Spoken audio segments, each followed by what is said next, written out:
Bhutan budget পেশ হলো, যেখানে লক্ষ্মী ভাণ্ডার নামক এক উপঢৌকন, যেটা মায়েদেরকে ১৭০০ টাকা এসসিদের জন্যে, এসসি এসটিদের জন্য, জেনারেলদের জন্য ১৫০০ টাকা করেছে।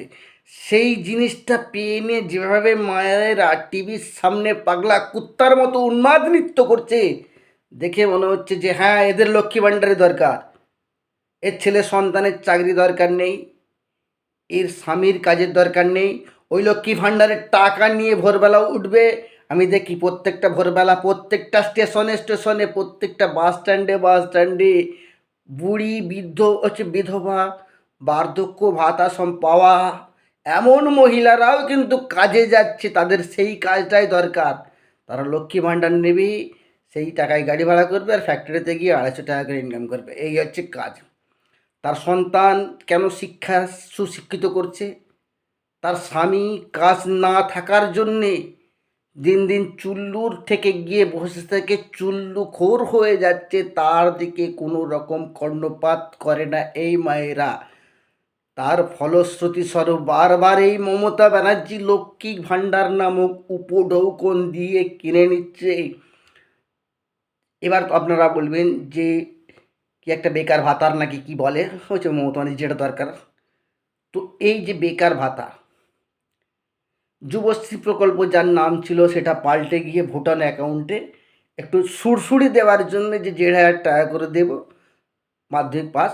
আরে ওই ওই তো এমপ্লয়মেন্ট ব্যাংক যেটাকে বলে, সেই কার্ড তো সকলেরই রয়েছে, যারা ২০০৫ সাল সামথিং হয়েছে বা ১৩ সাল করে ১২ সাল করে ১২-১৩ সাল করে এটা হয়েছে। তো তারা তো টাকা অলরেডি পায়। কজন না, পুরো পাড়া ঘুরলে দেখবেন একজন পায়। তাহলে ইমোশনাল সুড়সুড়ি দিয়ে ব্ল্যাকমেল করার ক্ষমতা মাননীয় মমতা ব্যানার্জি ভালোভাবেই জানে।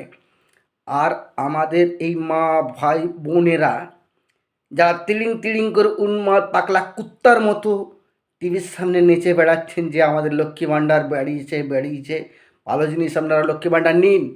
কিন্তু একটা মাকেও প্রশ্ন ছুটতে দেখলাম না। আমার সন্তান যে মাধ্যমিক পাস করেছে, উচ্চ মাধ্যমিক পাস করেছে, বিএ এমএ করে, এই সরকারের আমলে একটা রিক্রুটমেন্ট হয়নি। ছোটোবেলায় একটা গল্প বলতো টিচাররা, আমার হচ্ছে তখন আমাদের অভিজিৎ সামন্তবাবু ছিলেন, উনি বলতেন ১০০-র মধ্যে ১০৫ পেয়েছে, একটা গল্প বলতেন। সেই জিনিস এই পশ্চিমবঙ্গ সরকার কিন্তু ফিরিয়ে এনেছে। এসএসসি পরীক্ষা ৭০ নম্বরের পরীক্ষায় ৮০ পাচ্ছে একজন, মানে চরম দুর্নীতি। এক্সট্রা কী জন্য ১০ নম্বর পাচ্ছে না? এক্সপিরিয়েন্সের জন্য। জীবনে কোনোদিন শুনেছেন ৭০-র মধ্যে ৭০ পায়? শুনেছি। ৭০-র মধ্যে ৮০ এই পশ্চিমবঙ্গ সরকারের বুকে জ্যান্ত জ্বলন্তভাবে হয়ে যাচ্ছে। তার মানে এরা কিন্তু রিক্রুটমেন্ট চায় না। বিগত ১০ বছর যতদিন এরা ক্ষমতায় আছে কোনো রিক্রুটমেন্ট নেই। যা ছিল বামফ্রন্টের আমলের রিক্রুটমেন্টগুলো পুনরায় রিপ্যানেল হচ্ছে। তাই আপনারাই ঠিক করুন যে হ্যাঁ, লক্ষ্মী ভাণ্ডার নিন, আমরা বাধা দেব না, অন্নপূর্ণা ভাণ্ডার নিন, বাধা দেব না।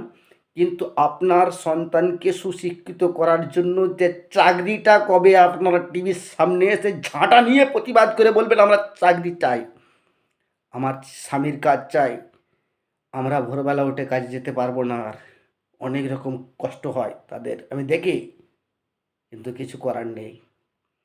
আপনার স্বামীরা যাতে চুল্লুর ঠেকে গিয়ে না বসে থেকে ফ্যাক্টরি গিয়ে কাজ করে আপনার সন্তান যারা চাকরির আশায় পড়াশোনা করেছিল একটুখানি চাকরি পাবে, দুবেলা দুমুঠো খেতে দেবে, তাদের কথা চিন্তা ভাবনা করে ভোটটা দিন। টিভির সামনে অন্তত উন্মাদ পাগলা কুত্তার মতো লক্ষ্মী ভাণ্ডারের আশায়, লক্ষ্মী ভাণ্ডার পাওয়ার আশায় যেভাবে লাফিয়ে বেড়াবেন না। নিন, বাধা দেব না, আগে চাকরিটা নিন। আপনার সন্তানের চাকরি, আপনার কন্যার চাকরি, আপনার পুত্রের চাকরি, আপনার পরিবারকে বেসরকারি সরকারি যে কোনো প্রতিষ্ঠানে প্রতিষ্ঠিত করার যে অঙ্গীকার নিন, নিয়ে এগিয়ে যান। যদি মনে হয় যে ভারতীয় জনতা পার্টি আপনাদের এই চাকরিটা দিতে পারবে, তাহলে আসুন, ভারতীয় জনতা পার্টির ছাদের তলায় আসুন। যদি মনে হয় অন্য কোনো দল দিতে পারবে, তার ছাদের তলায় আসুন। কিন্তু এই মমতা ব্যানার্জি কালনাগিনী রূপিণীর ছাতার তলায় আসবেন না। এ শিক্ষিত সমাজকে উপঢৌকন বা ভাতা দিয়ে শেষ করার যে গভীর চক্রান্ত আছে, তার বিরুদ্ধে প্রতিবাদ করুন। ভালো থাকবেন। বন্দে মাতরম। ভারত মাতা কি জয়।